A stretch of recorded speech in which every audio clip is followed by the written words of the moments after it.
Welcome to Sweet Life Beat Life. We hope this video helps.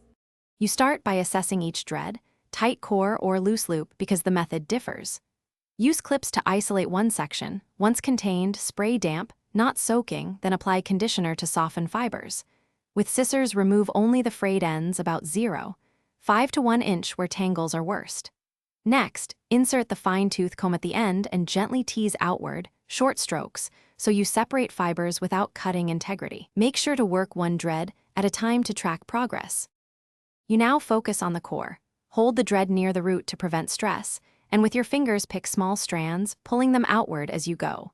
Once a strand resists, switch to the fine-tooth comb and use quick, small flicks. This opens loops rather than tightening them. If resistance or breakage appears, add a few drops of conditioner or detangler and massage it in. This reduces friction. Keep alternating finger work and combing until visible separation reaches the scalp. You finish by rinsing each section thoroughly to remove conditioner and release remaining slip, then apply a deep conditioner for 10 to 15 minutes to restore elasticity. Once dry, inspect and trim stray broken hairs for an even finish. Use thinning shears if needed. If a dread resists after sustained detangling, stop and reassess. Forced pulling damages hair. In that case, cut at the base or consult a pro for careful removal to avoid scalp injury.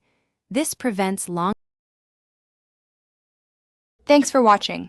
Consider subscribing if we helped you.